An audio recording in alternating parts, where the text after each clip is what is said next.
गुरुद्वारा भाई बन्नो साहिब में 2 दिवसीय गुरु ग्रंथ साहिब के प्रकाश पर्व को लेकर विभिन्न कार्यक्रम होंगे आयोजित।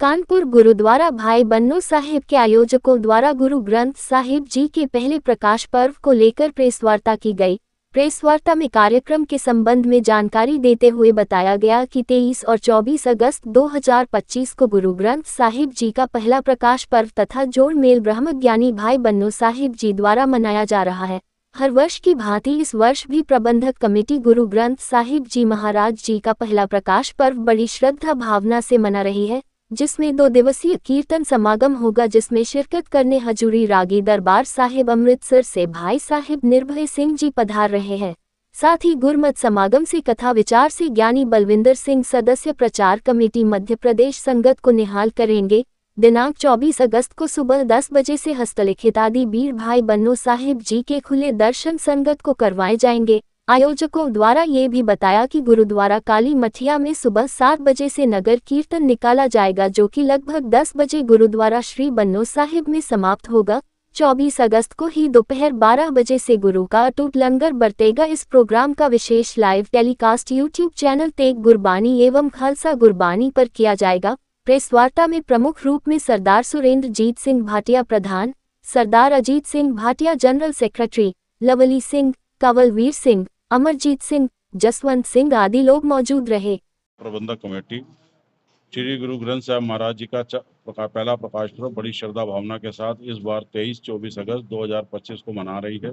जिसमें हमारे पास हरमंदर साहब हजूरी रागी दरबार से अमृतसर से भाई साहब भाई निर्भय सिंह जी, सिख मशीनरी के प्रचार कमेटी के अध्यक्ष मध्य प्रदेश के ज्ञानी बलदेव सिंह जी स्पेशल तौर पर यहाँ पे पहुँच रहे हैं इस समय पे। और यहाँ का कार्यक्रम जो है 23 तारीख को सुबह शुरू होगा, 23 की सुबह शाम, 24 की सुबह शाम। 24 तारीख को सुबह जो है हमारे आदि बीड़ भाई बन्नो साहब जी के खुले दर्शन यहाँ पे करवाए जाएंगे, जिनको ये मान प्राप्त है कि वो पहली हस्तलिखित बीड़ है जो गुरु ग्रंथ साहब गुरु अर्जन जी महाराज जी के समय की है, उस पर उनके हस्ताक्षर भी हैं। वो बीड़ के खुले दर्शन संगत को कराए जाएंगे, जो साल में केवल 2 बार कराए जाते हैं, एक बार गुरु ग्रंथ साहब महाराज जी के प्रकाश पर्व पर और एक बार बैसाखी पे।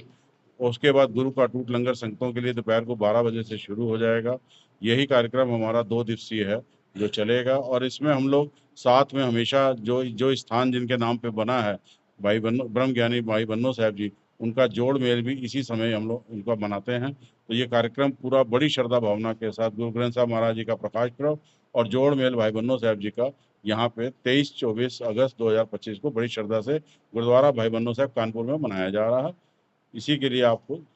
यहाँ पर ये समझे है कि जो गुरु ग्रंथ साहब महाराज हैं वो केवल मानवता का संदेश देने वाले गुरु हैं, और ये पूरी सृष्टि के गुरु हैं। ये मत समझा जाए कि ये सिख धर्म के गुरु हैं या किसी विशेष हैं, ये पूरी मानवता का गुरु हैं। और इनके ऊपर रविन्द्रनाथ टैगोर जी ने भी एक कहा था कि जब हमको गगन की आरती लिखनी हो, कभी जैसे उन्होंने राष्ट्रगान लिखा था, अगर मुझे पृथ्वी का राष्ट्रगान लिखना पड़े तो मैं नहीं लिखूंगा, क्योंकि गुरु नानक साहब जी ने ये लिखा हुआ है, गगन में था लोचन दीपक तार का मंडल, जनक मोती धूप मनियान लो पवन चवर करे सकला फुलन ज्योति। ये पूरा शब्द रविन्द्रनाथ टैगोर जी ने उच्चारण करके बताया था कि गुरु नानक साहब जी ने खुद जो है सृष्टि की जो है आरती की हुई है, तो मुझे यहाँ पे कुछ लिखने की जरूरत नहीं है। यही संदेश हम देना चाहते हैं कि जो आज धर्म के नाम पे नफरत फैल रही है, धर्म केवल वो मान्य है जो प्यार संदेश दे सके। इस स्थान से गुरु ग्रंथ साहब महाराज जी जहाँ भी प्रकाशमान है, दुनिया के किसी भी स्थान में अगर गुरु ग्रंथ साहब महाराज जी प्रकाशमान है, तो वहाँ पे राम, अल्लाह, वाहिगुरु, सतनाम, श्री वाहि सबका जाप हो सकता है, सबका नाम लिया जा सकता है, और ये सबके आदर भाव है, सबके लिए खुला है। ये केवल एक नहीं कि सिख आ सकते हैं, कोई भी आए, मानस की जात सबे एक पहचान भाव के सिद्धांत के अनुसार यहाँ पे कोई भी मानव आ सकता है, कोई भी लंगर छक सकता है, किसी भी जात का है, ऊंच नहीं जात का है। यही संदेश गुरु ग्रंथ साहब महाराज जी का जो पहला प्रकाश पर्व मनाने का है, वही हम संगत को पूरी आम जनमानस तक पहुंचाना चाहते हैं।